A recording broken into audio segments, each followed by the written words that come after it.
the border, but they have never felt tarmac.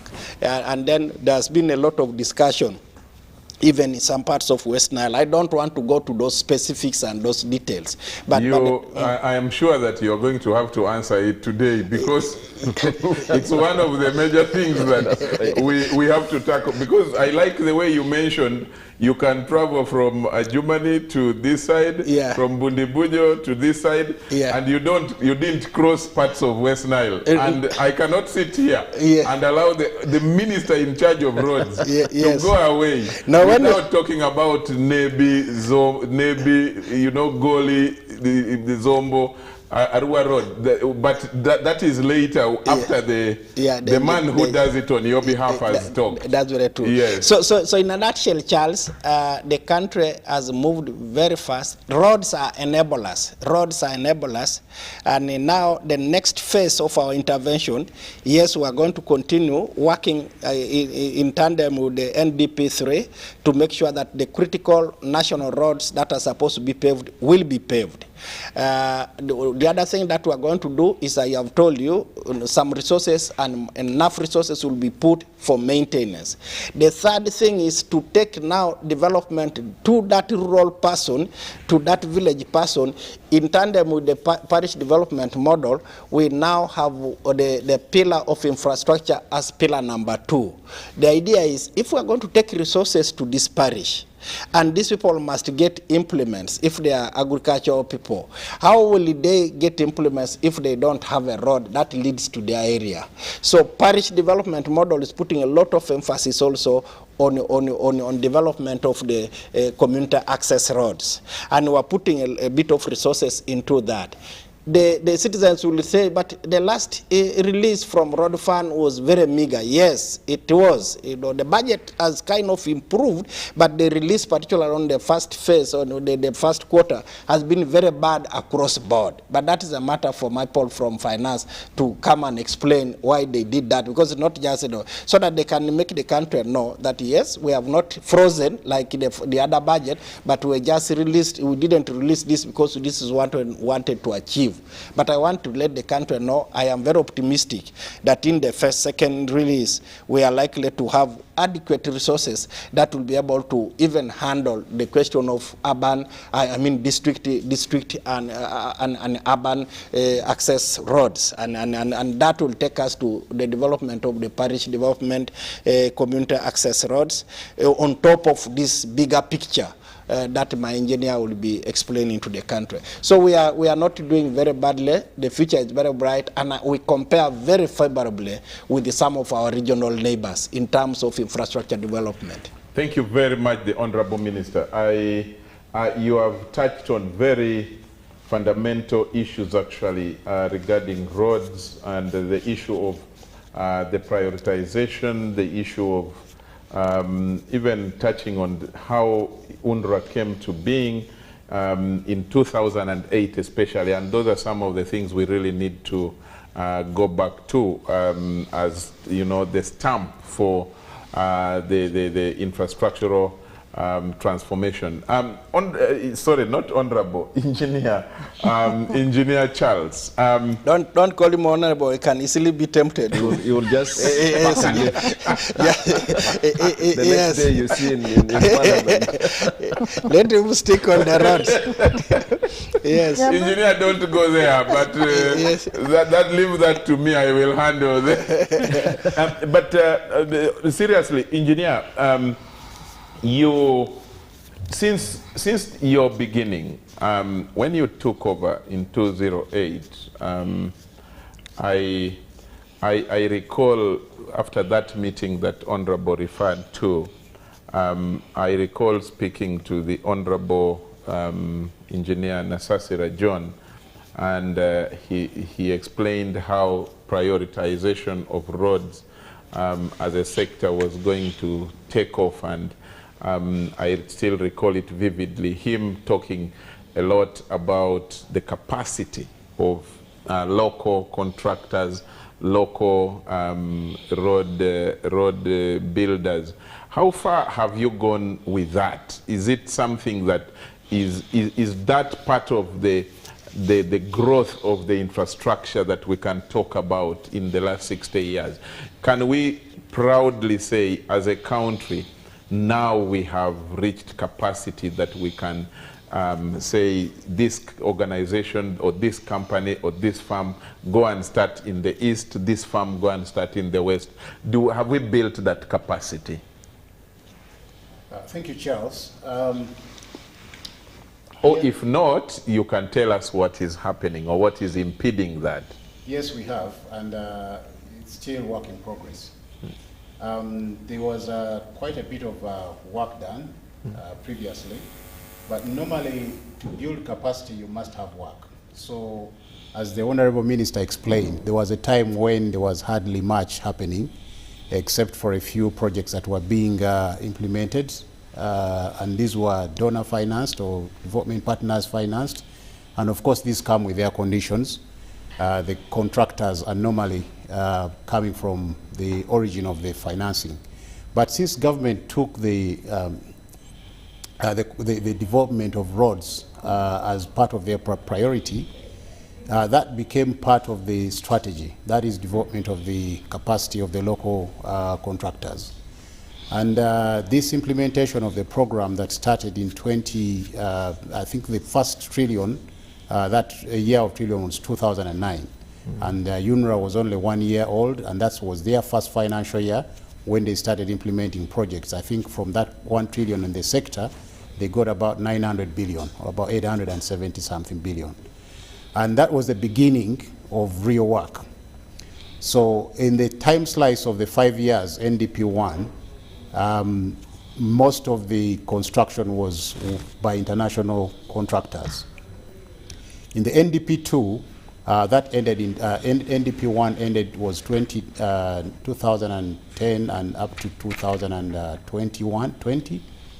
And now the new one that started NDP2, the implementation was focusing on thematic areas, and capacity building was part of that. But in order to do that, you need the enabling laws. So previously there were no laws that could enable public institutions to implement any capacity development that was meaningful. What was there was really more of a small, it was very stiff competition for them, but then, and they couldn't compete with the international guys who had the financial muscle and all the experience built over the years. So in about 3 years ago, the Public Procurement and Disposal Authority produced regulations that allowed entities to actually have reservation schemes as well as subcontracting opportunities that would be given or prioritize the local contractors. And UNRWA used the opportunity during the preparation of the oil roads, the critical oil roads, to ensure that all contracts had a provision of 30% reserved for the local contractors. These contracts have been implemented, and we've started commissioning a number of them, and there's evidence that a number of these contractors have actually benefited. So 30%, just to put it into context, we're talking about a typical contract of about 450 billion. So that's a lot of money that is being retained by our local contractors. Secondly, in terms of putting the financial access to the financing on the side, the kind of works that is undertaken by that kind of money is not the basic or the routine works that they'll be doing every now and again. They got exposed to more technical aspects of the project, more earthworks, and got into some of the pavement layers for some of the contractors who had built the capacity. And yeah, we're proud to mention that there's a number of contractors, local contractors, that have benefited from this program. That didn't stop at that. For now, it is now standard. Every contract that we sign has a provision for 30% as a minimum by value to local contractors. And there's a number of contractors that have benefited from this. Secondly, all our bridges now are being constructed by local contractors. A typical bridge right now starts from, it could be 15 billion, could be 20 billion, depending on the span and the size and the complexity. So that's not small money that they are now accessing. All these bridges are now being constructed by local contractors. And thirdly, all our maintenance work. So when they read a budget of road maintenance of about 310 billion for just national roads annually, you should know that all that money is actually being paid to local contractors. So the access is there, opportunity is there, and a number of things now just need to be improved, especially in terms of timely and adequate payment. These are the small glitches here and there that is constraining them. But yeah, there's been a lot of tremendous improvement as far as local contractors is concerned in the sector. Good. Before I bring in Sarah and Honorable Charles, you forgot to let the country know that there are also framework contracts that they have entered with local contractors to maintain the unpaved roads, the maram roads, and all over the country. Yes, they have also suffered some challenges on payment, but their companies, local companies, are the ones who are doing maintenance. Okay, thank you very much, Honorable Minister, for that clarification. Engineer Kizito, I wanted to find out, from going into now some of the real issues on the ground, how do you come up with the priority of this is the road that we are going to do? What determines that?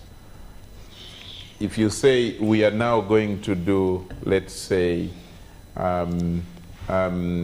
the express highway, as an example, what do you rely on? What is the rationale to take that decision that this is what we are going to do this year, and next year we shall then go to maybe Lira Kamdini Road? Charles, thank you. In brief, there is a process that is followed in terms of, and primarily, you have to have all the data on the entire road network if you're going to make any sensible or meaningful decisions that are scientifically backed. We do collect a lot of data or information on the national road network, and that includes the present economic activities in the different areas or the roads are serving. That is the communities, the services, and then we also establish the current traffic that is plying those areas to understand what is it that they're actually moving from one location to another. Now, the weighting of is done economically, because you have to understand that, you know, if you're putting if you're going to invest your dollar today, you really want to get that dollar back as quickly as possible so that you can reinvest it into other developments. You don't want to put money in a project which is nobody's going to use, and then you need more money to develop other roads. So you have to find a rational way of making that determination. And that we do using the economics. We establish the net present value of each and every road section to establish whether this road has a higher return and a quicker return than the other. So that is done using a system, and we use a system that is predetermined and predefined and a process. But also the intention is to make sure that we optimize the little resource that we have. Because if we had all the money in the world that we need, then we would just go out and just call the contractors and make a decision and say, well, now you just go and start constructing the roads. We'll just pay you. But we don't have that money, and that money that we receive, it trickles in annually. So you need to know where you're putting your money every year. Part of the weighting, apart from the economic activities, the traffic that we are picking up from these roads, is also the other exogenous activities or factors that we might consider extremely important. Because you will find that in some places they may not have the economic activities going on right now, but there is potential and also other factors that the minister might be able to elaborate later that may not necessarily be the economics or the technical aspect. Now, when it comes to upgrading means you actually have established that that road is suffering a lot of pounding when it's being used continuously It means the loading is too much, then you have to upgrade it from what it is to make it, to decrease your maintenance cost. So that is another rationale that we use, apart from the fact that, you know, there is a lot of, there is need to develop one road, but also there is need to reduce your maintenance costs. So if you develop one road which is not costing you a lot in maintenance and leave the other one, it means you're going to spend more money, and that is, you don't want to do that. So the economics and the technical aspect in terms of determination which road needs more upgrading from what it is to a better road is what determines. And that is put into a system, and that system, in order not to use our subjectivity, because if you give it to me, I'll probably look for all the roads in my area where my father comes from and say this is where all the economics is, and let's now just decide. So it's a system, and it's rational, and it's and then we give that to our political leadership to actually make sure that it serves the purpose of what the country is expecting. Otherwise, if you leave everything to be done by the computer, you may not be addressing the problems of the people or what they expect to see. So we open it up and make sure that there's an input that comes from the leadership. Good, very interesting. Maybe, Charles, before Honorable Mapinduzi and Sarah cross-examine my engineer. There are two things. The engineer has talked about the economics. The engineer has talked about the traffic, which are very critical. Yeah. But us, we wear sometimes political lenses, and we are doing, there are things that are done on what we call affirmative intervention. If, for example, I want the country to know that there is, let's say, my relatives, the IK, up in Karenga, they may not be very economically active, but as a government, we feel they must be accessible. They must be accessible, and we think if we do a road to that community, it will open them up and also bring them into the country, and they will feel part and parcel of Uganda. Then we shall be thinking about what economic activities we can now to bring them also to the same level of others. So there is that affirmative intervention that is done, and it is captured. Sometimes we put it in the manifesto of His Excellency the President when he's campaigning, and it is married with these other critical consideration, the scientific ones. We also wear a political lens. So I don't want people to think that if we don't have any very, very serious political activity here, then we'll never have a road. No, there are some interventions that we make to support the community, and because we want the whole country to move as one unit. Actually, I was going to come back to Engineer Kizito with the question of between the egg and the chicken, which one started? Yes. Because now, if you think that because the economics in the place is less and you don't take the road, now how will development start? No, we sort that out. Now you have saved him on that one for now. Yes. But we shall still come back. I'm sure if I instigate Sarah and Mapinduzi against that corner, we shall get more answers. But it will not be cross-examination, Honorable Minister. But thanks for that clarification. Honorable Mapinduzi, we want to benefit from your experience of working with the district, and a rural district, if you like, but of course urbanizing, Gulu and where it came from, and the challenge of ensuring that infrastructure in the area, despite the challenges of its economics or maybe its weak economics, that is prioritized, and that you struggle as a district leadership to ensure that we see a better infrastructure growth, better than from where we came 60 years ago next month. What are some of those dynamics at play? And how then can, how do you see government playing a role in making it better than it is currently? Thank you, my brother Charles. I want to start with starting from where the Honorable Minister started. I think we have to recognize that indeed there's been a lot of improvement. Thank you. Looking back 60 years or so, there's been great improvement. Certainly it must be there, exactly, even with the passage of time. Exactly, that is commendable. Yes.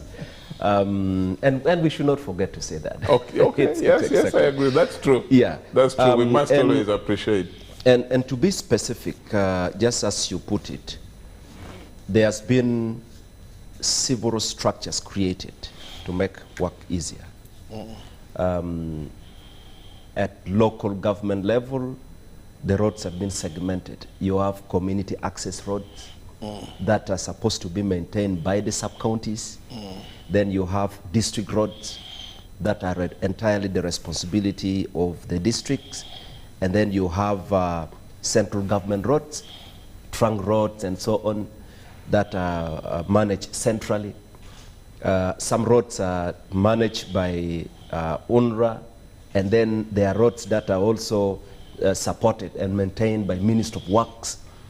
So there are these structures that have been created, and they have done a good job. They have done a good job. But I do not want to look at what UNRWA is doing at national level. I want to start from down, as you put it. So these structures have done a commendable job. I think people at local level are able to move from one place to the other. Unlike many years where some children would not go to school during rainy season, roads are cut off because of floods or rivers and so on. That progress is something that we have to encourage. And so, Honorable Minister, that's a good one. But we have a problem. And again, you have also made some changes. Previously, roads were maintained by contractors at local government level. And then government decided to change and procure road equipment. And now districts have to do what we call force on account, where they put their own fuel in the graders, and they have to pave their own roads and maintain. And those are very positive changes that are sustainable, because then you reduce on the cost of, on the expenditure, how much you have to spend on a contractor compared to. These are good. But where we have a challenge, Honorable Minister, and I appreciate that you indeed pointed out some of the challenges. One, much as those structures are created, how do we fund those structures? You have a sub-county that has to maintain roads for people to move and get involved in economic activities. But here is a sub-county that gets 5 million shilling in a financial year, or 7 or 8 million shilling. They are not able to do much. And so people are not able to have the access they are supposed to have. And then, just as you pointed out, let's use this financial year. This evening I came straight from Jinja, because our committee, Public Accounts Committee, local government, is in eastern Uganda, and we will be there up to Friday. Tomorrow we'll be in Kamuli. When we interact with these local government entities, you see the kind of dilemma they are confronted with. Like you rightly put it, this quarter, most entities receive from Uganda Road Fund between 20 to 30 million. Now you have a district. Uganda shillings. Uganda shillings. So you have a district like Kamuli, between 20 to 30 million. Every year. Yes, this quarter. Oh, a quarter. Yes, for roads. So you have a district that has budgeted for about 800 million in a financial year. And there are 4 quarters. Ordinarily, you should be giving every quarter 200 million, but you are giving 20 million. This is from Ministry of Finance. Exactly. Through road fund, yeah? Through road fund. Through road fund. All right? So how do we then expect these districts to, and when we interacted with Bujiri today and Kamuli and all those, their stories are the same. You ask them about the roads, you see the roads, they're impassable, they tell you, what do we do? But their budgets have been passed. Yes, their budgets have been passed. Approved budget. Well, the money should be released to them. But instead of giving you 200 million, I'm giving you 20 million. What do you do with that? Even if you are supposed to carry annuals, and how much can you do? So that is where we have, and as Parliament, we need to very firmly push Minister of Finance to make sure the road sector is fully funded, starting from down and coming to national level. Like the Honorable Minister put it, about a few weeks ago, the Honorable Minister presented a report in Parliament giving the status of the roads in the country. And members of Parliament expressed a lot of concern. And I appreciate how you put it, because you plainly brought out without hiding the facts. And it's going to be our duty as Parliament, one, to make sure we put a lot of priorities in supporting the sector, but also making sure when the budget is approved, monies have to be sent. And I think it's not fair for Minister of Finance to target the road sector and cut and say, you know, this sector, we are paying attention to some other area, and it doesn't work. So you have places like, you mentioned that area of Gole. This is an area where people moving on foot get stuck. Leave alone trucks, because sometimes people have to spend now several days. Vehicles cannot move, and people have to, it's affecting businesses. There are people who want to transport their goods to Congo. Business people sending tomato to Congo have to stay for a week. Things are getting rotten. How do we then support the local people to vibrantly get involved in economic activities if we are not able to address those? The other thing which is of great concern, apart from the underfunding, is the aspect of maintenance and functionality. We have procured road equipment and sent to local governments. But these local governments are not able to even maintain the equipment. In most of the districts we have been to, the equipments are broken down, they are packed. When you ask them why they're not being maintained, they keep on lamenting. Part of the problem is in the center, but also part of the problem is with the local governments. How they prioritize, how they raise their own local revenue, and these equipments are not functioning. So how then do we say we are changing from giving contracts into force on account, and then the machines are parked there, they are not working? I think that needs to be looked at. Then the last part is on the quality of the roads that we build. Yes, Engineer and Honorable Minister, you said you gave us the figures that are true and very impressive. But again, when you look at the quality of some of these roads, I'll give you the example of Pakwach, Oluyo, actually Oluyo, Gulo, Kipgum Road. The time the construction was about to be complete, that's the same time the road started developing potholes. So as you are finishing, the roads are already getting you know, ruined. This one passing Anaka? Yes, this one passing Anaka. And that time I was still chairman. So I kept on driving on that road, and I would write letters. I would write letters to Yundra about it. So there are many roads. So the challenge is when you look at roads in, let's now look at our neighbors or other countries. You build a road that should last for about 25 years or even 50 years, because the roads are in different grades. You have maybe single surface dressing, double surface dressing, or you have asphalt, concrete, and all these different types have different, you know, lifespan.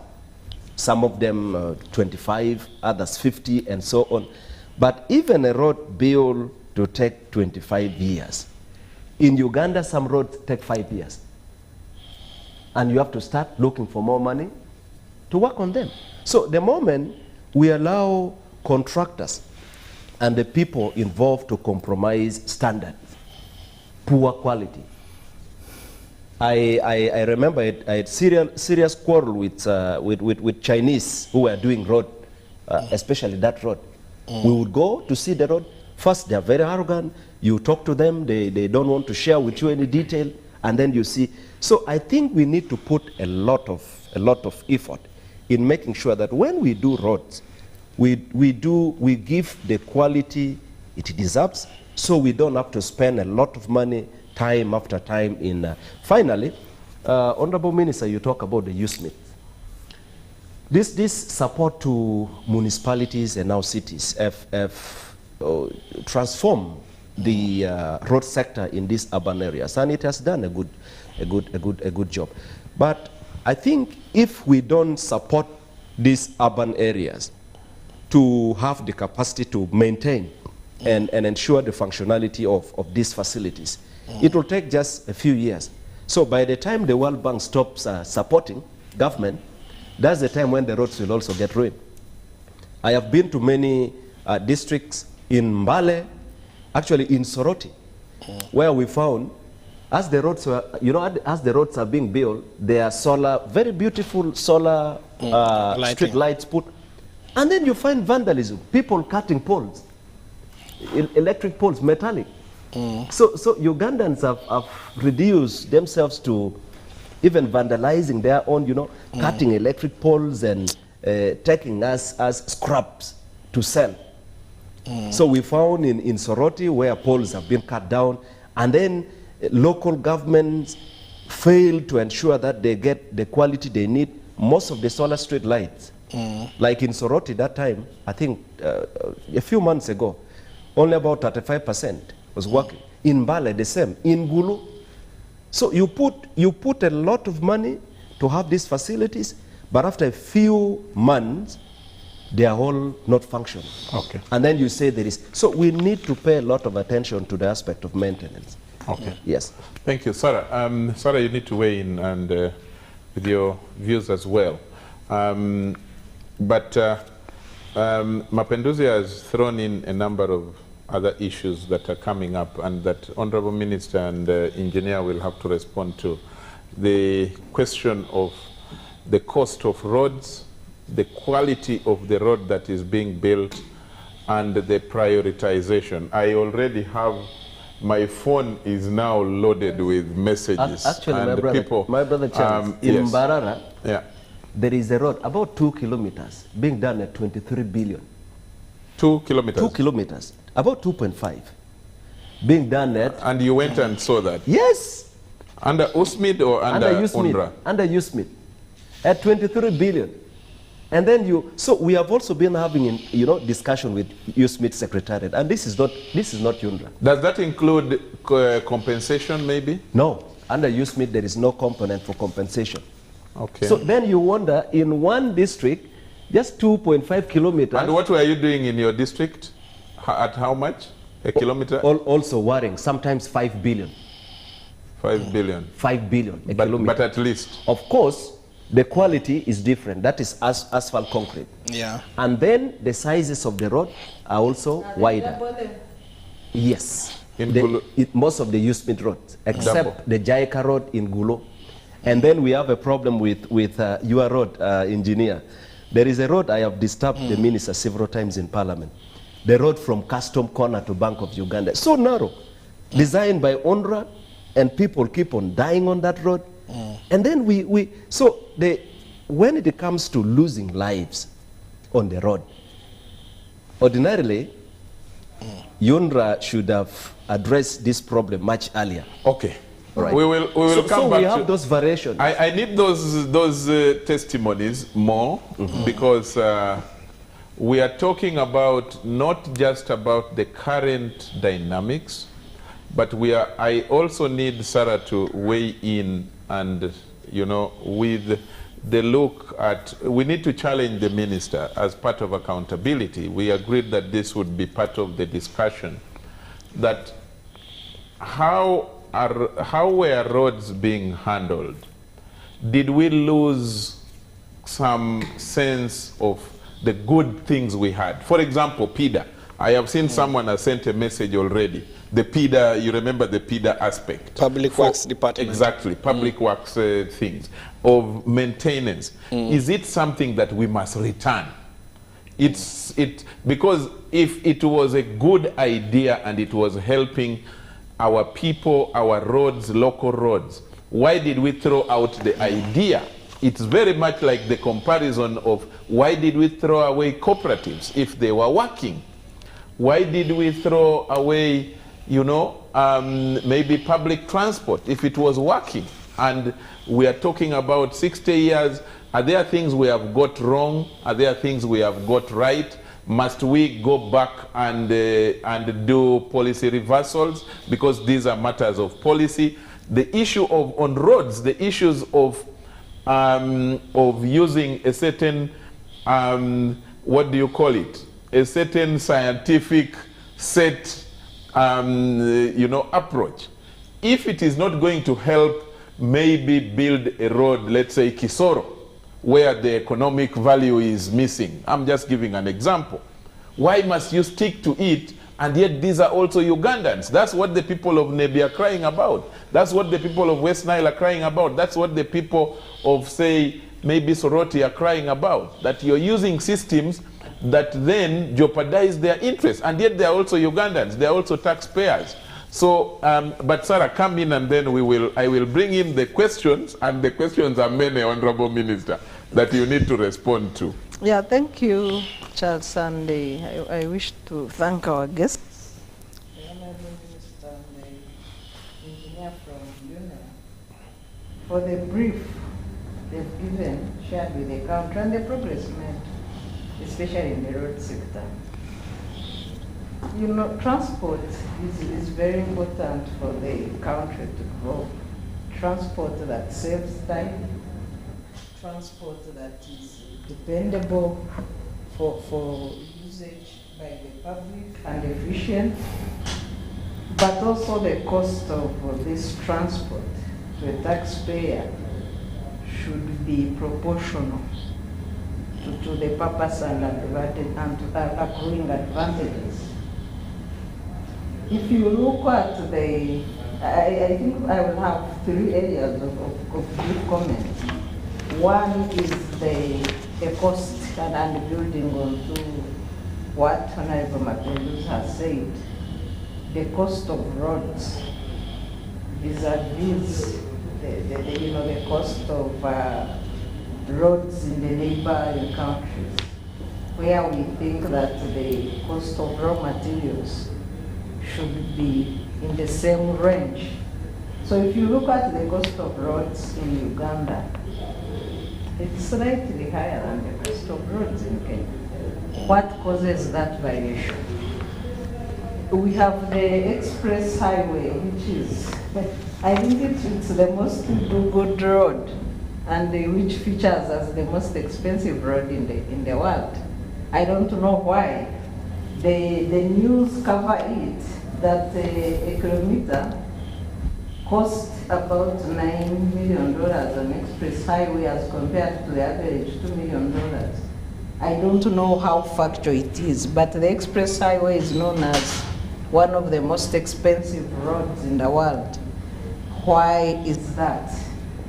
My second question, and building on to what again Honorable shared, is the quality of these roads. The thickness, the design. If you look at the design, especially in urban areas like Kampala, where new roads, there's room for expansion, and that goes into again the question of reserves that have been largely encroached on, to some extent that some roads don't have even room for expansion, especially in urban areas.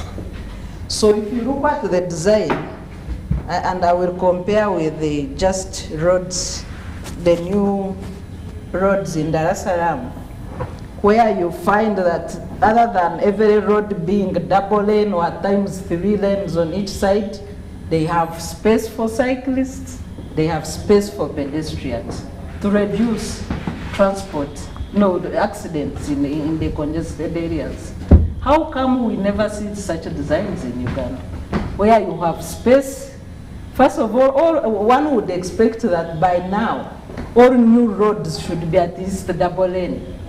But we still have single lanes being made. Yet we have increasing traffic jam, increasing, population. So how do we budget for an increased population a busier population, increased the purchase of vehicles, and an economically developing country in terms of roads and capacity. Kampala is faced with the highest burden of traffic jam.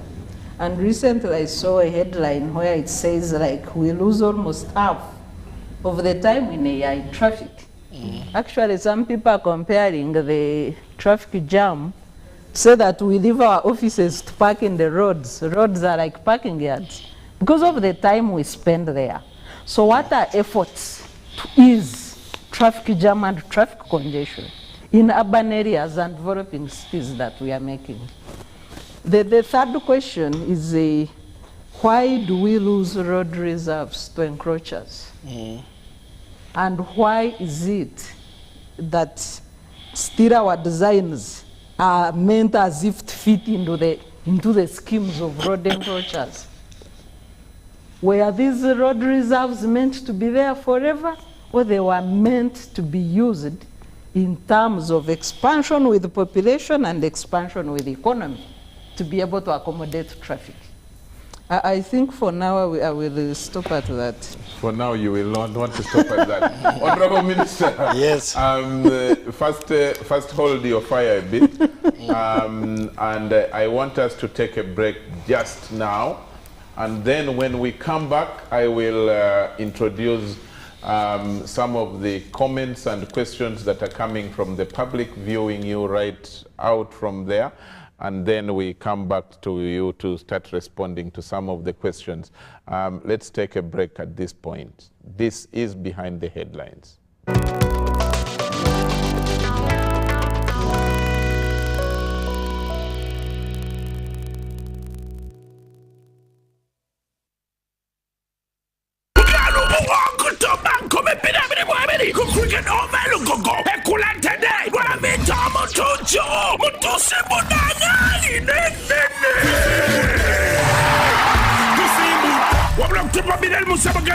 October mukaga Millennium Gardens sazibuwaya October munana aji Montele Mbarara 15 October 40 poto muchisawe 22 October Bale Sports Center Mutwalo kumo yepe mtwale satu emeza milioni emo wabula abantu walukume abanagula tiketi wakosa MTN Momo bajja kusesula 15 binanga bitendo mu center Hiva Motors Galaxy FM Radio 4 Kagwira wo MTN.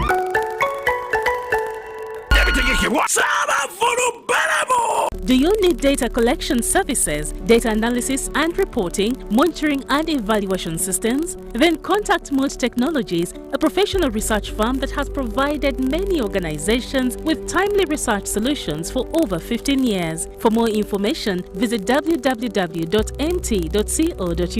or call us on 0704 913 399 or 0782 602 963. Visit our office in Kampala at Sayuni Complex in Tinda. Mode Technologies, your professional research firm. Beat the back-to-school hustle today. Pay school fees conveniently using Airtel Money. Dial *185#. Select option 6, school fees. Select to pay using Bridge Schools, School Pay or Beg Pay. Select option 1, pay fees. Enter student number. Enter the amount. Enter the PIN number to complete payment. Airtel Money. Instant, secure, borderless. Oh, Susan, I want to propose to Rose. Yes, and this time I am serious. Have you guys had sex? Duh, of course. And have you had sex without using condoms? Hey, now you're curious. I'm more concerned. Are you having sex with other people? Hey, hello, is this an interview or what? No, just things you should think about. Do you know Rose's HIV status? Okay, this is serious. Should I be worried? It is actually serious. Do you know your HIV status? I think I am safe. Many times we get into situations that put us at risk of HIV. However, the first step to ending HIV is getting tested and knowing your results. It's Time Up HIV. Call 0800-211-046 or text 8080 toll-free for more information about how to prevent HIV. This message is brought to you by Ministry of Health with support from USAID.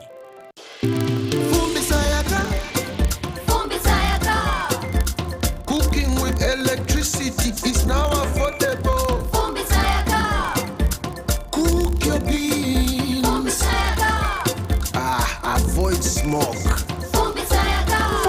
Yaka. Cooking with electricity is now so affordable with the Fumba tariff set by the Electricity Regulatory Authority. With the Fumba tariff, you can now buy up to 70 units of Yaka at a reduced price of 412 Uganda shillings per unit after consuming your first 80 units of the month. For more information, contact the Electricity Regulatory Authority on 0200 506 000. Ooh, they look nice. Thank you, honey. You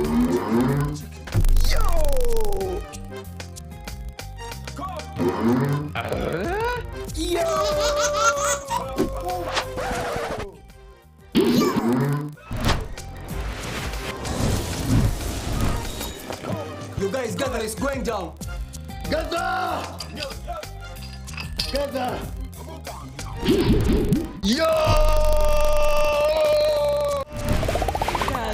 I tell you what. Yo! Airtel is giving you bigger data bundles for the same price. Dial star 175 hash to choose from our range of bigger Chillax bundles that don't expire. Bigger monthly bundles, all for the same price, and stay connected longer to loved ones. Airtel, the smartphone network.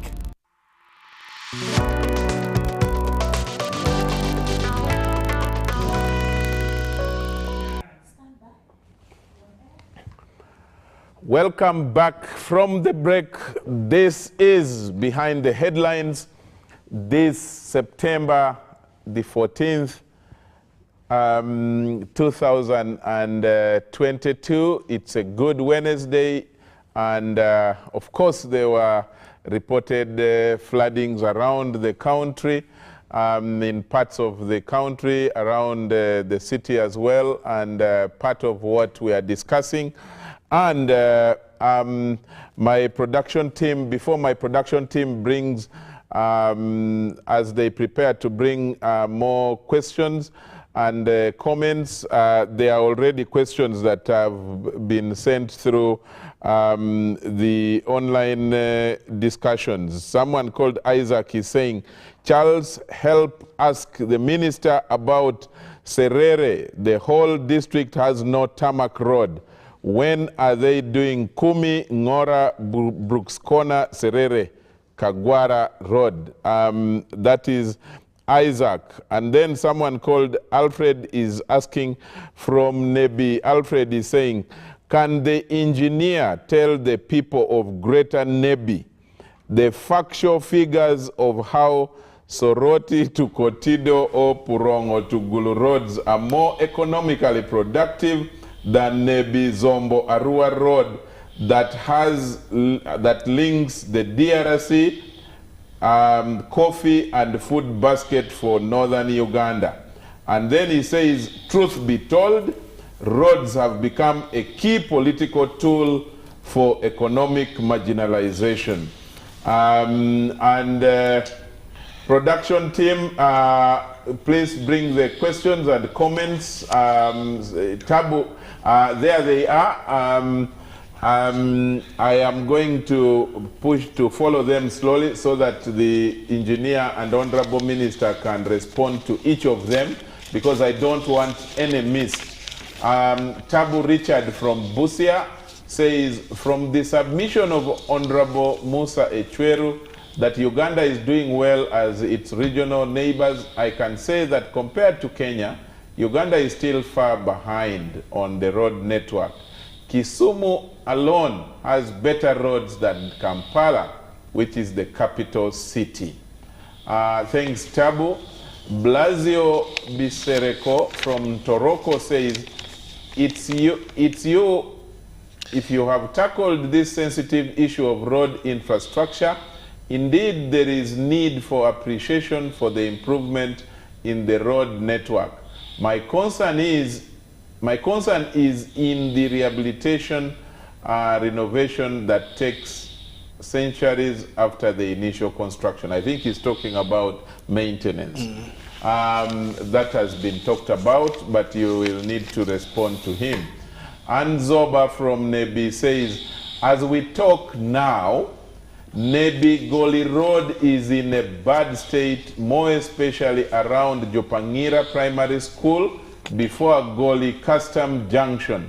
Sometimes passengers are using boda boda to Paida town, and they are charged 20,000 shillings.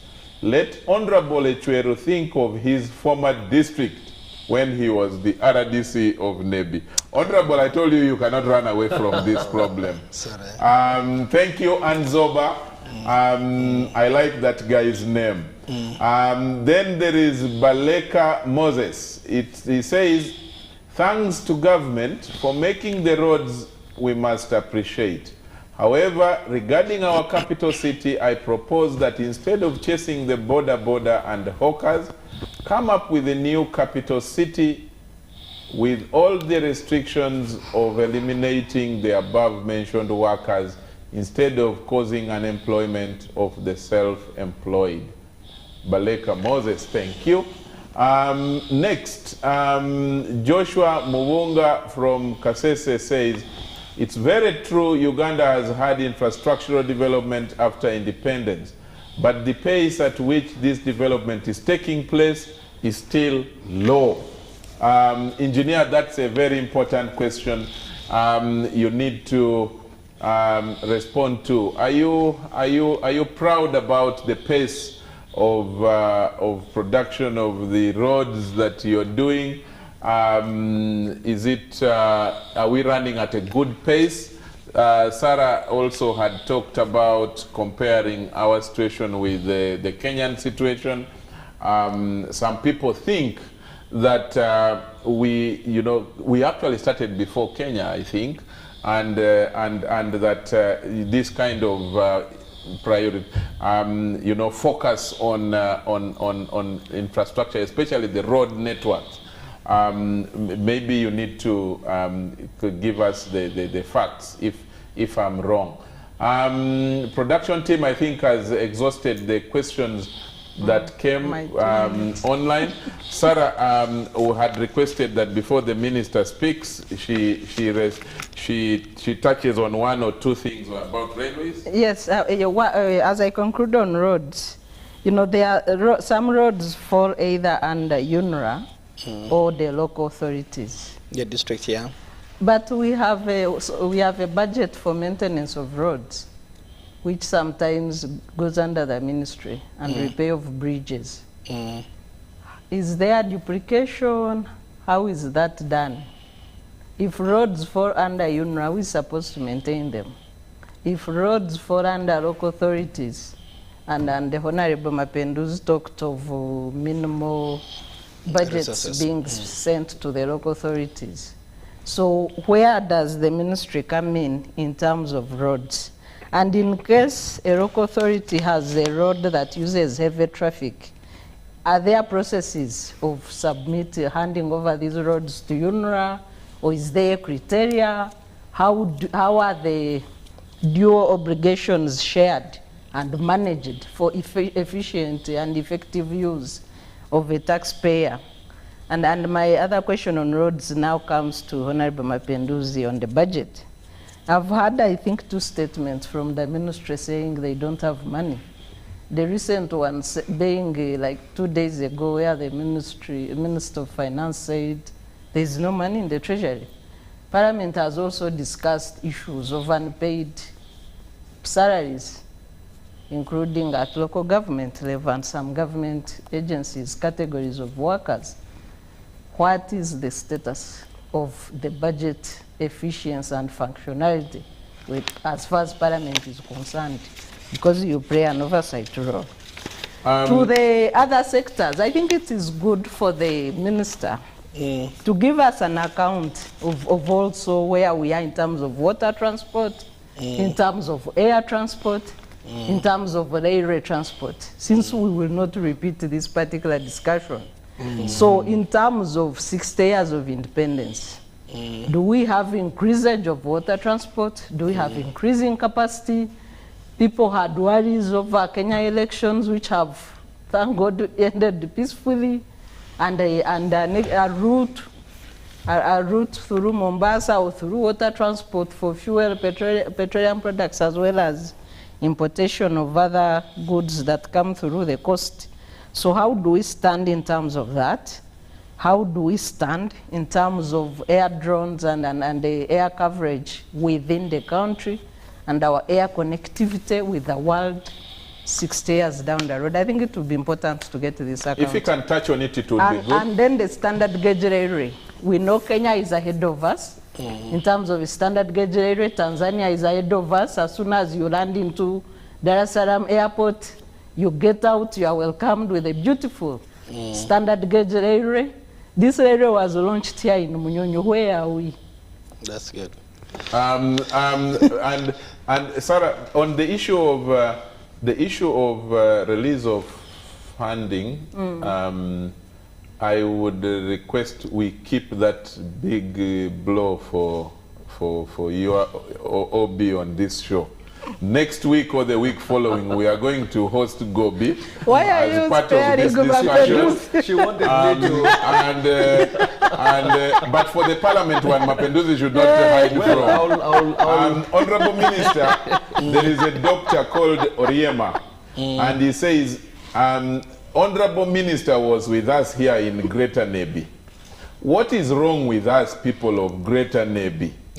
That Goli Padea Road remains the only border point not tarmacked.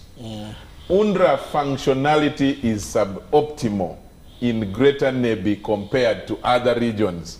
Now, that question is both to the minister and to the engineer. I told you you are not going to run away from these people. I know. But Honorable Minister, you can start responding. First of all, before I respond, first of all, I want to thank the viewers and my friends here, Sarah and Honorable Mapenduzi. There is a question that I know also my engineer may not be able to answer here, but I also asked a few days ago when I was seated when we were doing our top management. I was asking my fellow my engineers in the ministry.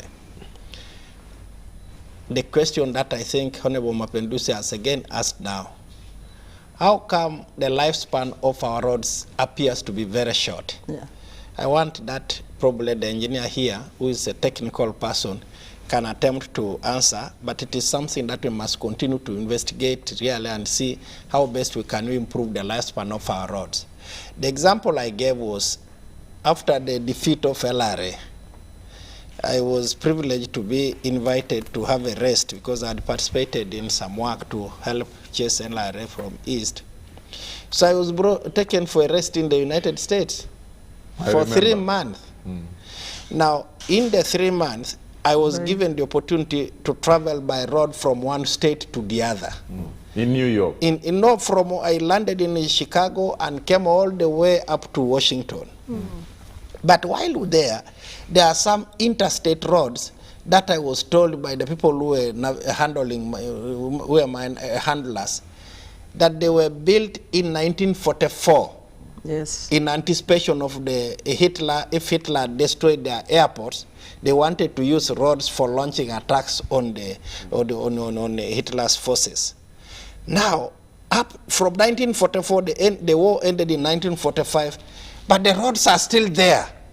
Intact. Very good roads. So I asked my engineers, and I want to ask Kizito here. I'm sorry now again, my barrel is facing Kizito, and yet you were supposed to be shooting on one. You're supposed to protect it. Yes, I'm supposed to. You are also telling your yes. I asked my engineers, how come, have you bothered to find out what materials those people used that we don't seem to have, or can we also import those materials so that the lifespan of our road, because from 44 the interstate road, and it is being used every day by heavy traffic, but they are intact. Interstate built in 1944. So I give even engineers from the ministry, if Kizito is not able to, they must be able to explain to the country at one point why the difference. But on the other side, having learned about the cost and a number of things and also the lifespan, there are some things we are testing in Maltec for the viewers. Maltec is one of our institutions in Mbale. We are trying to test how come, for example, when the Romans were in charge during the Roman Empire, they built most roads and streets in the cities like in Rome, like in Venice, they are built on cobblestones, those stones. Built during the Roman Empire, and they are still intact. So fortunately, they have tried to experiment it in Mbale, and they seem to be mastering it. We think it may not be managed, may not use them on highways where you need the speed of, say, like about 80 to 100 kilometers. But it can be very useful in the streets of cities like Kampala to use those stones, because they are abundant everywhere. For example, these ones which are hanging in Mount Elgon, which are about to harm people, what all is needed is just go and blast them, and you create those stones to come and use them for paving the roads. So the engineers are telling me they are working on that, so that they have tested them in some places. It looks like it cuts the cost of the road by far, but also makes the road very durable. So basically, that to me, so the quality of the road, why the lifespan, engineer, when they give you the opportunity, try to explain to the country. Now, I want to be very specific. Tomorrow I will be, for the viewers from Kigesi, I have been directed to be in Ruchiga and I think Kisoro. The purpose of coming there is not to come and start working on the road, but I'm bringing a team of my engineers, these people from UNRWA and my ministry, to get an on-the-spot understanding of the magnitude of destruction that has been occasioned to that region, particularly by the floods recently. Some places, some people cannot access hospitals. Yeah. They have been having some roads, but the bridges have been washed off. So I'll be in the Kigesi sub-region. I will leave tomorrow, and I will be there Friday and Saturday. The truth, Honorable Ndugu Charles, is that Goli to Jukia bothers even me.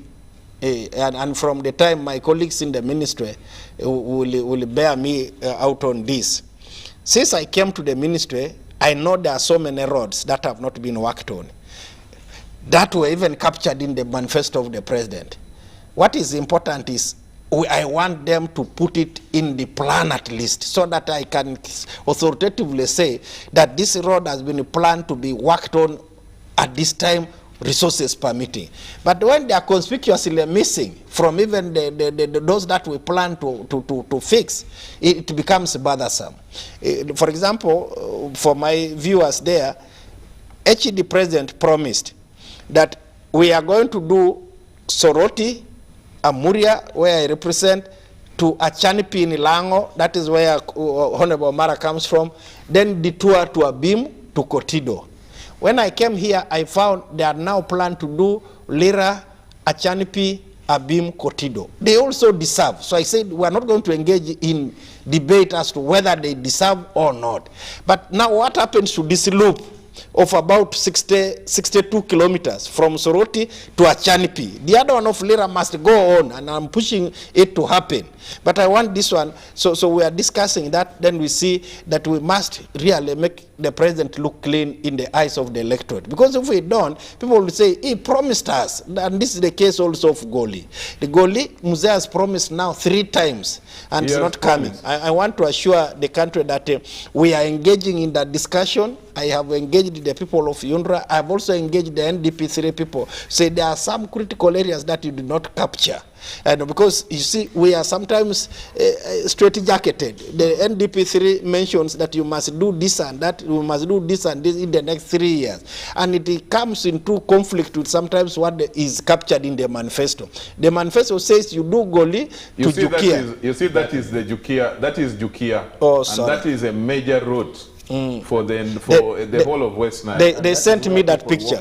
And that is where now people get stuck, even on foot, going to Paida, which is a major market. For the whole country, by the way. People come from Bali. People come from Gulu to that market. No, they sent me this picture, and I shared it to my colleagues. I said, if this is the link to the border, the people of Mahagi, depend on NEBI for many things, and we also depend on a few things. We also depend on a few things. In fact, you may get surprised, Sarah, the timber you used in your house must have come through that road, because the timber comes from the other side. Very good timber, hardwood. I used to go and collect some myself. Yes, so the engineer should tell us if Sarah has used timber from that side, and the road now cannot allow Mapinduzi also to benefit from the timber. Now, when are we fixing the road? When are we fixing the road? So that it is a very serious matter. We are engaging in the discussion. I know resources are limited. The resources can never be enough. I just want my people to bear with us. The resources can never be enough. But what we are going to do is to again critically ask ourselves, now that we have not stopped this expansion of the paved road network, which ones are priority to us now as we put money into maintenance? Which one remains priority to us now? And I can tell you, next time when we come, I will come with some answers to some of those things. Okay. The other thing that I will want you to allow us another slot, next time I want to come here to talk about the protection of the assets as presented by Honorable Mapinduzi. Because we do so much, and it is disheartening to find somebody going to cut a pole that is meant to light a place and is going to sell it as scrap. If such a person is caught by me when I was in the arrow ranks, I would handle that person in a manner that is not very, that Sarah would not approve of. I can tell you. As a human rights yeah, because I would process you traditionally, and it can be very, very bad. It can be very bad. Because we spend so much of taxpayers' money in getting these things sorted, and we think we have solved this problem only to be so. I want to be allowed a chance, the opportunity, Charles, to come and talk about road safety, specifically give us a day for road safety, because what I've discovered in the country is that, for example, in the Ministry of Internal Affairs and UNRWA here, there are people who have read road safety to PhD level, Sarah. But they are so intelligent, but they only come and explain to me when an accident has happened, why it has happened, why it has happened. So I ask them, where have you been to guide the country on what they need to do? Because there are three things responsible for accidents: the road, the vessel itself, the car, and the driver. Yeah. So why don't you come and guide the country on this? So I will want a special day when we can come. I will bring about 4 or 5 of them here, and then they explain to the country, and then they must go ahead. We want also to design a program where they will continue to educate the country. Now, coming to touch briefly what my sister Sarah is saying. Someone called Masiko has just sent a message, Honorable, agreeing with you that stone roads in Rome, built in BC, this is before Christ, are still intact. I've seen them. I've seen them. It works. We are experimenting on it in Maltek in Mbale. And we want to try to roll it out. We might try it in some of the streets, and then once it works, then we think it will be something that will roll mainly in the cities and some areas, because I am told sometimes the speed that, because they will not be as smooth as these asphalt roads, which you do, but they are very durable. They are very durable. So as for the water transport, I am happy to report to you that recently we have gotten money for that department to increase on the ferries that will be plying particularly Lake Victoria. I am also happy to let the country know that very soon we are having more ferries also in Lake Kyoga. For example, there is this one, the BKK. BKK is a Bukungu in Busoga, then it comes to Kagwara, then it goes to Kabermaido side. And that brings me to what my friend is saying. When is this road of Kumi, Brooks Corner to Kagwara? Because if we are going to put a ferry there and then in between there is a bad road, it is like washing one part of the body and then you haven't cleaned the other part of the body and you say you have showered. It is not complete. So we must really do something. And so the initial, I wanted to explain what engineer, what happened, because we're supposed to have gotten started on Kumi Kagwara Road. You may comment on it technically, and so that people will understand. And on the same vein, you can also comment on this one of Lira Beam Cotido. You can also comment on they are telling you that there is a crack in Rukungiri before it is even commissioned. The road in Rukungiri, one of the roads that there are some cracks that are developing before we commission them. If you could maybe comment on those. And you go ahead to commission when such a complaint comes up? I thought no, sometimes when they say they have opened, and this is why we are now very careful. We will never take His Excellency the President or even us to cut a tape to say this if we have not critically assessed the quality of what has been. Because in some areas, even you have seen some buildings, you find that they cover some side of the building and then take the President to one good side which is properly painted. The President cuts the tape and speaks very well about the building, but the next day there's a crack manifesting on the other side of the building. That is not what UNRWA is responsible for, but that is what happens in some of the projects that we are undertaking. It is crafty, it's unfortunate, but we are now very careful about some of the things. Okay. So basically, we are working on that. The railway, there is renovation that has started from Kampala to Malaba, first to renovate the meter gauge. There are resources to work on. You know, we were messed up by Rift Valley, the first program that we went for PPP. Now, His Excellency the President and Cabinet have resolved that on Gulu, Pakwach, Malaba, Gulu, Pakwach, and probably Pakwach elsewhere, and Malaba, Kampala to Kasese, it must be government. We are not going to go to PPP again.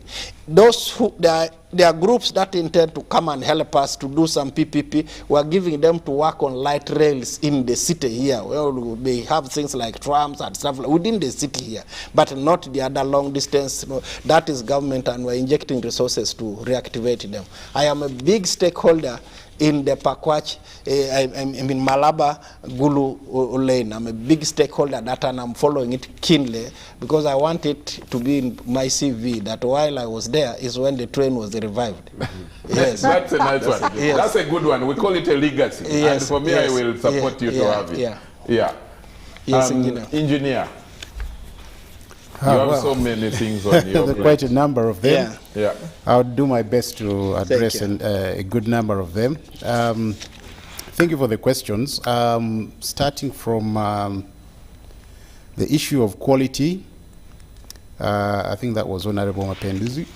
Quality is... Quality and cost. Yes, first quality, and then we'll speak about cost. That is a very long subject. I don't know how much we can cover this evening, but briefly, first of all, the construction of the roads is given a life, and that life is at the design stage. And I'll tackle the issue of what the Honorable Minister has mentioned. How do you have roads that have lasted almost in perpetuity? It is because at the very beginning that was the intention. We can't have anything by accident or by chance. We have to be intentional. If we say we want a road that is going to last 30 years, that's what we'll get, and that will be designed. But that will be the cost as well. So the roads that we currently design are estimated to last at least 15 years. That's the design life. So we shouldn't expect a design for which we've paid money to get 15 years to last much more than that. Now, why do we do such a short time? It is a cost issue. Now, the roads you know that one of the things that happens with most of our roads is you take about 5 years, you have started doing it, people start using it this side. By the time you're commissioning, then this side is breaking. So why don't we give better advice to the politicians? That's what has happened in Pakwach, Olweyo. Yes. Pakwach was commissioned, and before we knew it, it is already breaking apart. It's now many of us do not even use it. We fear to use it because it's a terrible road. Okay, the nature of the roads, as far as the design is concerned, is the roads that are being referred to that last much longer are what we call What we do right now is flexible pavements. Now, these flexible pavements are very susceptible, one, to weather, two, they deteriorate much faster. The reason why we call them flexible is because the loading that we put on them, or the vehicles, they move with them. So, which means they are incapable, they are not capable of staying much longer as what we would call the ones that are built in America or other states. They're actually concrete. It's actually concrete. So they're designed like proper structures, and they are rigid. So which means the way you have that beam, it is rigid, you use it almost in perpetuity. But we all know how much it costs to construct a reinforced concrete structure, which is a beam which has concrete in it. That is much more expensive. So imagine if we are going to construct a road from Kampala to Jinja made of concrete. That is a road that would have lasted much longer, but we don't have that kind of cost. Secondly,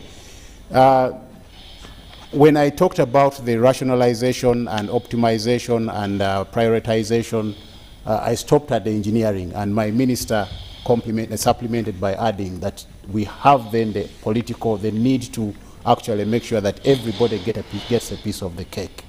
Now, if we constructed one single road used as a rigid pavement, it means we won't have budget sufficiently enough to cover the other areas of the country. So we'll have one very good road that lasts 30, 40 years, but we won't have anything for the other places. So in that distribution of the resource, to make sure that at least we can stimulate the economic activities in the other areas, we spread the cake wide enough to make sure that others don't lag. And as the economy grows, then you get into investing more money into other roads and more lasting roads.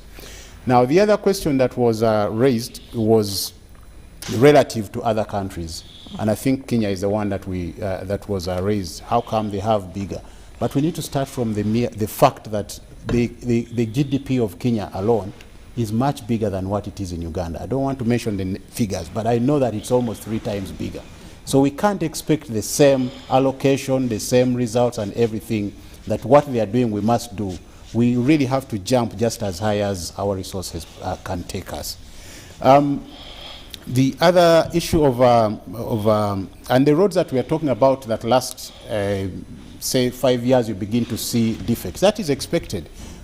Even a road that doesn't have any loading or traffic is expected to actually deteriorate. Reason being that we have an environment that is harsh, which means the moment you have water or sunshine and everything is hitting that road, it begins to deteriorate. What does that mean? We need to have immediately a maintenance regime that will not allow any ingress of water into the road. The moment you don't have that maintenance starting almost immediately, it means the rate at which you're going to see deterioration is going to be faster.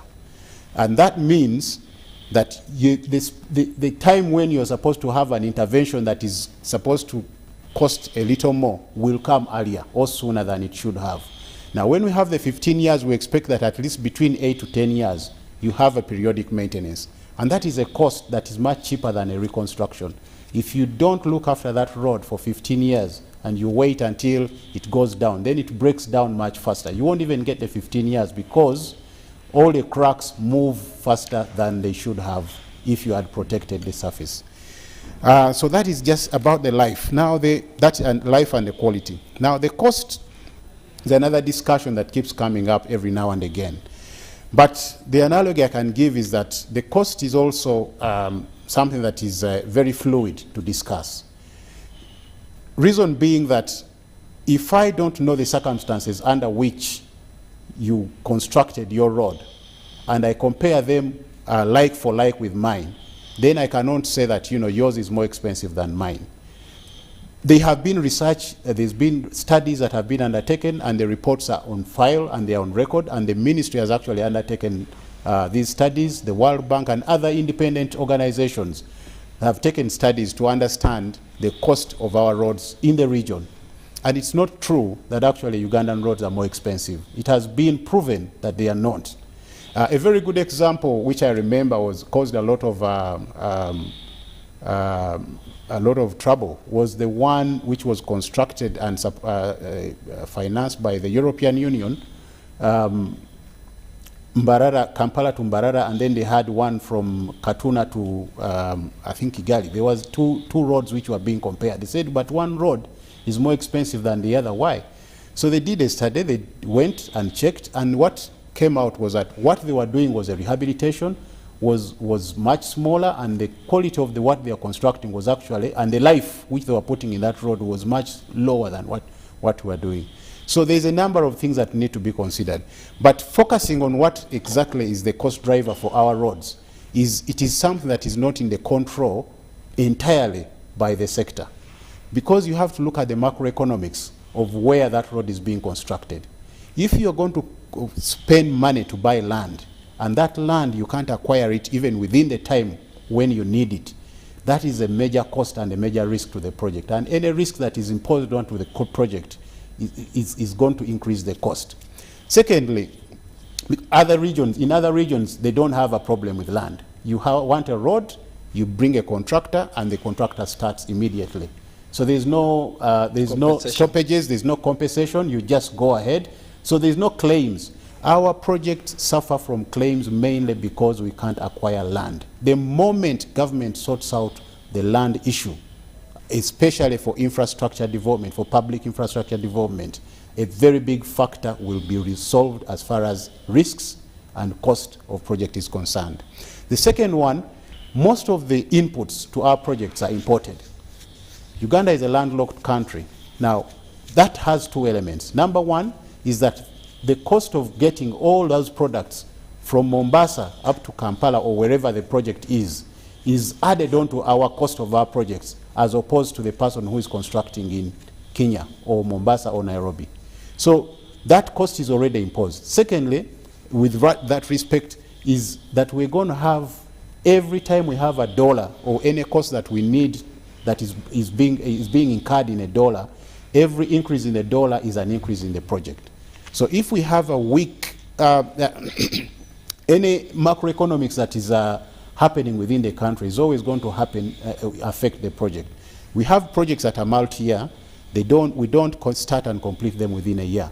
So if you start year one, you have a dollar that is at 3,200, and by the time you finish your project, the dollar is at 3,700.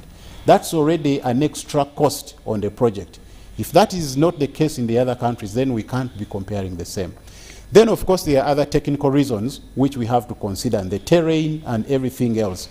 But also, finally, tax regime of the country is another factor.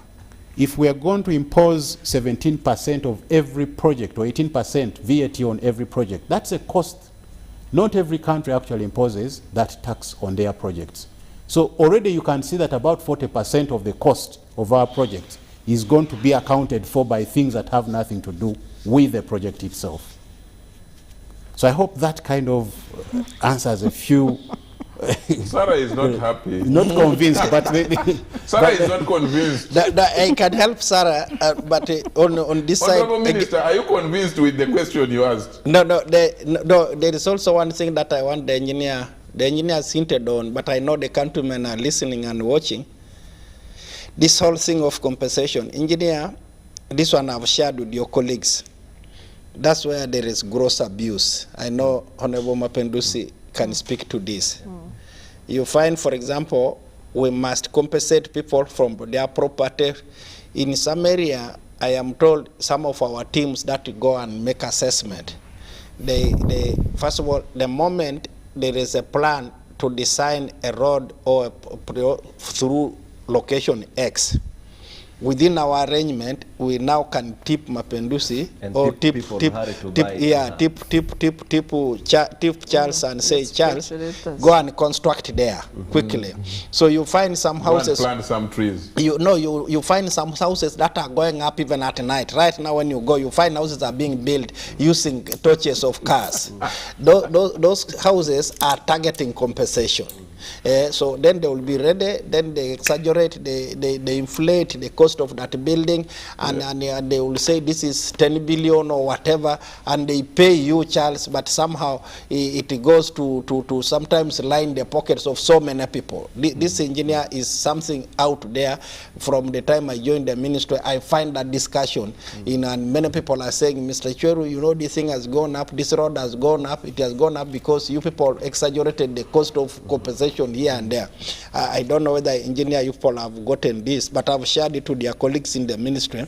It is something that is a bit of a dilemma. I don't know how we can handle it, because you see a building, you see it came up last week, it is now, then it is being paid for demolition the next month, so that our road passes there. It's a challenge, and I think it's something that... Actually, Honorable Minister, there are people, I'm really happy you brought this up. There are people who are connected to those who are responsible for road, development. So when they know that government plans to do road A next financial year, they rush that direction, acquire land along the road reserve, because they're already connected, and sometimes they put funny structures. So it looks like there are people in this country, there are individuals who have specialized in acquiring property along the project lines. And it's a racket. But the majority of them are government workers themselves. They just use it's proxies. a racket that needs to be broken. So I have this I have shared with the team. There are things that I cannot share here on air, which we have started to fight, even within the ministry. There are certainly some areas where there were some mistakes. You could just see outright corruption. But I can tell you, we will get on it. We are getting on it, and I think we will bring a lot of things to order. We will bring a lot of things. We will streamline a lot of things. Engineer, maybe. Thank you, Honorable Minister. And I know that that's a big dilemma. I look at it even when you look at it from a legal perspective, it's one of those very hard ones to really defeat. It needs a political will, and just to break it up, you're not even going to use legal means. You just have to take a decision. Maybe Dr. Sarah needs to allow him use traditional. What engineer did not respond to is this kind of the formula that is used to gauge priority, this priority that, in response to what someone called Alfred from Nebires asked, that is that the same thing you wanted to raise? No, I want to add on before they come. Engineer Charles, the people of West Nile are saying we seem to have marginalized them. Of course, I know there is no such a plan to marginalize any part of the country, but let it come from a technical person. Like, why haven't we done, for example, Goli, Paida to Arua through War? Yeah. It's a critical road. They will want that. If you don't have an answer right now, I will want us to go back to the drawing board and be able to come and explain, even if it means to go to the media center to explain to the country why. Because I know how the messages that I've also got, the population feels agitated. They think they are really not being treated well. Maybe Honorable Minister, if you permit, can we also hear from him, when do you intend to visit? Because the road is locked. Are you going to visit? It is completely cut off. It is cut off. Why don't you go and visit? So are you going there in December? We need to know. Yeah, maybe you want to... Please. Because the Honorable Minister, the Senior Minister for the colleague of Honorable Chweru wrote yesterday. I think Honorable the Commissioner, Honorable Afoch and Esther of Zombo wrote a letter on behalf of the people of that area, and the Honorable Minister General Katumba responded and said, we don't have funds. So is that the position of UNRWA? Because UNRWA released, the other day, UNRWA released a list of roads to be done under National Development Plan 3. And National Development Plan 3 runs for 5 years? Yes. For 5 years. Yes. And that road which has been cut off, a major road to DRC, is not there in the next 5 years. So is that the position of UNRWA? Is that the position of government? So what do the people do? Charles, if I may add in briefly, There are several districts, I think now, including Terego, which don't have tarmac. So can the representatives of government tell the country which districts don't have tarmac and why? And how does that balance with the mandatory equitable development as enshrined in the Constitution? The second issue I would like to ask from the minister's perspective, the issue of charging tax on government project. You are using government money to pay, but you are also charging tax. Why do you send this money to the project and you want it to come back to you? No, that is a policy position that finance can be able to explain. You know, we have different roles. So when the Minister of Finance comes to speak about so many things, they will be able to explain that. But I also want the people of West Nile to know that there are some roads which we are going to work on, particularly benefiting from refugee hosting districts. So we are going to do some roads. Fortunately, I was part of the team that initiated it when I was still in Minister responsible for refugees. And now we are following it very keenly. The World Bank was kind to say, we will give you, for the burden you have accepted to shoulder the weight of keeping refugees who have degraded your environment, who have destroyed, because we are the biggest destroyers, if I have to use that word. We are the ones, we take a lot of resources to these refugees using our very heavy trucks and passing them through the ordinary roads that are meant for, like the people of Yumbe, meant for a small group of people. Now we are taking so the World Bank agreed that we are going to do something, give a small grant here, then the rest will be like a loan. So that those roads are coming, I think, from Koboko to Moyo. So I will also, I will work with these officers of mine to also specifically give those roads that are going to be handled for refugee hosting districts, including Isingiro, including Kamwenge, so that the country knows that this is in plan. And those ones I must. It has been a bit slow because there were a few things to be sorted out, but it is going to come. Okay. But I also want to say that after coming back from Kigesi, I want to come with these engineers. I will discuss with my senior colleague. I think the letter of my senior colleague may not have properly been understood. He said the report about that road is already with us. It's just money which is lacking. Now what the community wanted is the minister and his team, to the engineers, to go there and see the current status of the road, so that even if it means first organizing some intervention that will make the place motorable while we are looking for the big picture, then that should be done. So I'm going to persuade my senior colleague when I come back from Kigesi that a team of engineers comes with me to Goli, and then we come and see firsthand. If my engineers would also get stuck there, it would be a good idea.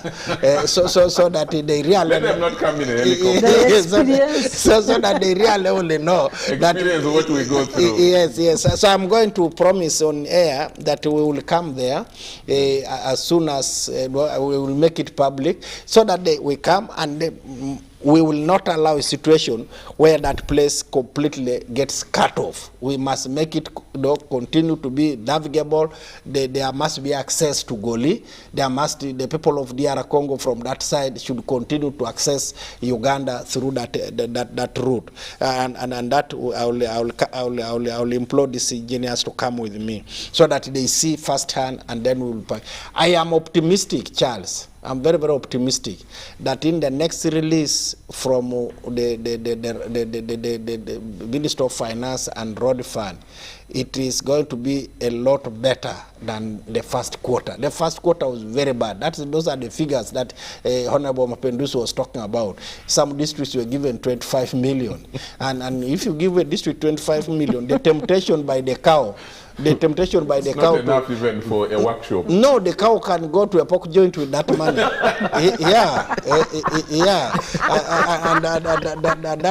And that's very, very unfortunate. So we must really do things like so we must do something, and I'm sure that they are watching. I have had a discussion with my colleagues in the Ministry of Finance over this, and also road fund. If there is anything that we must keep our eyes on, is the road network in the communities, in order to realize the success of PDM, without which it will be defeated. True. Yeah. True. Engineer, Yes, you want engineer. to add to what the minister has? Yes. Those specific questions? Yes, there's a number, just a few. I think I'll pick the ones which are very critical. We are now left with only 6 minutes for all of us. So, but for you, I will give you now 3 minutes with the permission of the minister. Yeah, please. Okay. And then the rest I will give one so that we wind up in time. Okay, Custom Corner BOU, the reason why that was a narrow road is because we couldn't acquire land. That's the fact. Because when you get into some of these towns, it will take you another 3. And these town roads are, we make an intervention based on an ongoing bigger project. So we say, well, let's just do another 2 kilometers here. So if we see there are land issues, we move and we just give the little that we can. Then there was an issue of traffic congestion. Traffic congestion, I think this is mainly in the cities, but as I've mentioned, for us, we normally do bypasses. For the bigger cities that are now coming up, we have a plan for every major road that we do. We add a bypass or at least town roads to within the to alleviate the traffic problems within the city. The other one was cracking on Rukunjiri, Kihihi, I think Ishasha Kanungu. That has been caused mainly by the recent rains that happened in Kasese. That entire region has suffered the same problem. So the slippages that have occurred were only on about 30 meters on an entire section of 50 kilometers that has been completed. So yes, indeed, some of these defects do show up. Some of them are not necessarily workmanship of the contractor, but nature that is actually ravaging the network. Okay. And that intervention is being undertaken to make sure that some of those cracks that are being seen are addressed before the contractor leaves. And the contract is still ongoing. Okay. The rate of growth is still slow. Yes, I agree, it is slow. But as I mentioned, cash flow is always the fuel for any development. So development in the road sector can only go as fast as the cash flow. For as long as we have funds that are not adequate for us to move any faster, we can only move as fast. Okay. If we are given a budget of 3 trillion and we consume it within the first 2 quarters, that means that we could have done better if we had more money. It's okay. Evidence. And then there was a question of jurisdiction. I think I'll stop with that. The jurisdiction as far as the road network is concerned. The road network, public roads basically, are all under the Ministry of Works. And then you have roads that are the highest priority are the national roads as far as the hierarchy is concerned. And those are under National Roads Authority. You have the district and urban roads, and then you have the community access roads. Those are all under the local authorities, but under the supervision of the Ministry of Works. Okay. So what becomes a national road is gazetted by the Minister of Works. And then once it becomes a national road, it is allocated funds by Parliament as such. Okay. And that is how the jurisdictions come up. Yes, indeed, some of them are upgraded depending on the importance. But okay. The description and definition of a national road, it must be of strategic importance to the nation, economically, in terms of safety, and in terms of as long as it is connecting the country to the borders, to other countries internationally, it must be a national road, and that's how we categorize them as such. Okay. I thought you were going to confirm that you are going to wait for the minister when he's traveling. You are as engineers, you will go with him. Oh yes, definitely. We've saw the pictures, and I think our station managers are already trying to see what they can do. But yes, there's going to be a delegation that goes after. Thank you. There's immediate intervention, but there's going to be the political intervention as well. Thank you. Okay, thank you. Sarah and Mapenduzi, 1 minute each. Who is starting? I can start. You can start. Just 1 minute. Yeah, way forward from what we have seen. Before way forward, 2 text messages. One is a gentleman who said yesterday, I was talking about the road I have repeatedly mentioned in Gulu. Yesterday there was a nasty accident where more than 6 people. That's Custom Corner. And then yes, as he was responding, another gentleman texted me right here and said, as he's watching, he had just returned from Lacho taking 2 people who broke their legs. So it is a design issue. It's a design issue. I think again, when we come back from, as we go to West Nile, let's also detour engineer, pass Ruanaka, and I also know the spot that Honorable Mapendusi is actually very narrow and takes a corner because it comes up to Bank of Uganda. From after when you come that junction of Lacho to the customs corner, then you are going to Bank of Uganda. Is very narrow. I think we did not anticipate the volume of traffic now in the city. So we need to go and look at it, then we see if it is continuing to kill people every week, then it doesn't serve the purpose we wanted. But just one statement. For the municipalities and cities implementing USMIT, I think, Honorable Minister, you need to, of course, I know USMIT is being implemented by Minister of Lands, Housing and Urban Development. But there are But the minister, the engineer from work supervises. Right. I think we need to be a lot more tougher on these entities to make sure they have proper maintenance and operation plan. When you go to all these cities and municipalities, you ask them, they don't have a budget. Wow. Okay. They don't have a budget to make sure those facilities are well maintained. You ask them, there are districts that have had the solar street lights collapsed for over a year. Okay. They don't have any. So we need to be tough on them. And if an accounting officer cannot, because they are the custodian of government, Okay. So we need Sarah. to be tough on that. Sarah? Yeah, the quality of roads is very critical for the easy movement and connectivity of people, goods and services in the country. For me, my conclusion is on emphasis on quality. And I will give an example of the Ishaka-Kasese Road, which has just been rehabilitated. But in 2 years, it's full of potholes. So what is the design rehabilitation life of that road, or of major highway roads? I think once we don't focus on quality and keep adding kilometer after kilometer, which increases the burden of maintenance, it does not add the intended value to the country. Maybe, Honorable Minister, I know that your colleagues watch this program a lot, including sometimes also the President watches, we know that. But what is important, I think you need to start talking to your colleagues, especially that you are in this ministry, that is it better to think of, like Sarah talks of quality, is it better to do 10 kilometers instead of 20, but do it and let it last for 45 years or 50 years? In every project, in Yes, all projects. Yes, and have that as a kind of change of standard. I think that would serve Uganda better, because just imagine the Mbale-Tirinyi Road, which was done just a few years ago, had to be redone, and then now Rukunjiri-Kasese Road potholes everywhere, and then the road you are talking of going to also pass by, Karuma-Kwach Road, is now being redone. Would it have cost less money if it was done better and has to last for 45 years? I think that would be a better thing for all of us to enjoy. Finally, Honorable Minister, you will have the last word. First of all, viewers, roads are enablers. The determination and the plan of government is to connect the entire country. And our determination as implementers is to make sure that we live to the plan of government and your expectations. I am sorry about the shortcomings, particularly on the rural roads, particularly the suffering that the communities have been on now because of the bad weather. But I can assure you, very soon we are going to release the few culverts to enable the local governments to open those roads so that at least people can access health centers, children can go to schools. In fact, I remember this morning my senior delegating me to sign off some of the allocations so that the culverts start going next week to the different districts. And I want the cows and the engineers in the districts to make sure that when they receive these culverts, don't keep them in the stores.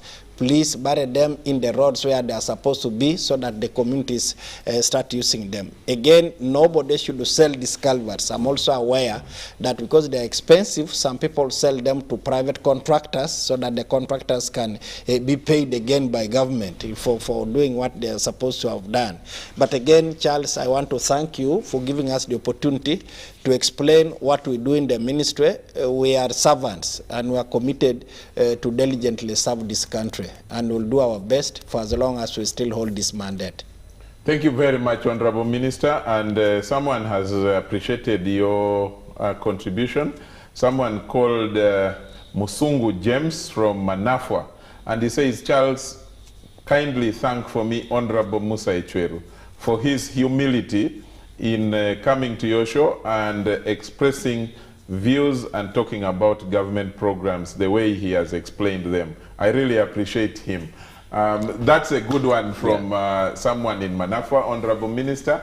Thank you very much, Engineer Charles Kizito. I must commend you. You are one of a kind as a technical person. Many of your kind fear to come to this forum because they know the kind of, you know, the Honorable Minister called it cross-examination. It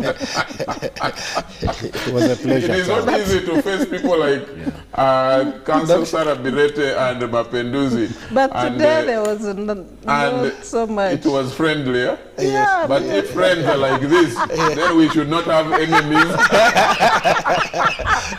Thank you very much, Honorable Mapenduzi and Council Sarah. Thank you. And the engineer pass our regards to your boss who kindly said she was busy, Madame Kajina, and she said there will be someone to represent the Uganda National Roads Authority. We thank you and we thank her and the entire team. You are doing a good job. Thank you. But of course, working with government resources are always inadequate, and so you face some of these very many questions. Thanks from the team here, my producer Thomas Etiang and the entire team, the entire technical team, Margaret and all the rest, thank you very much. And to all those who sent in their messages, there are many that we could not read because the discussion had to go on, but we have received all of them, and I will share all of them with the team from UNRWA and the team from the ministry and the minister who is present with us here today. Otherwise, thank you very much. God bless you all. All the complaints are recorded, registered, and we will make follow-up so that there is execution of the promises that have been made. Otherwise, God bless you all, and bye-bye.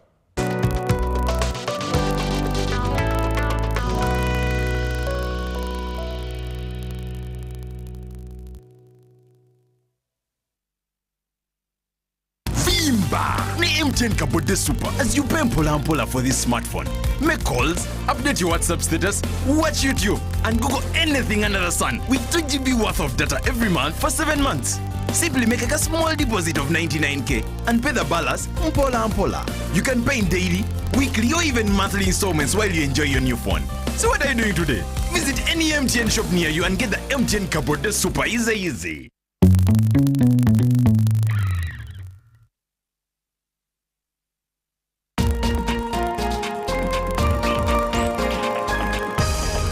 This weekend on UBC. It has been estimated that at least 20% of the young people are capable of becoming great entrepreneurs.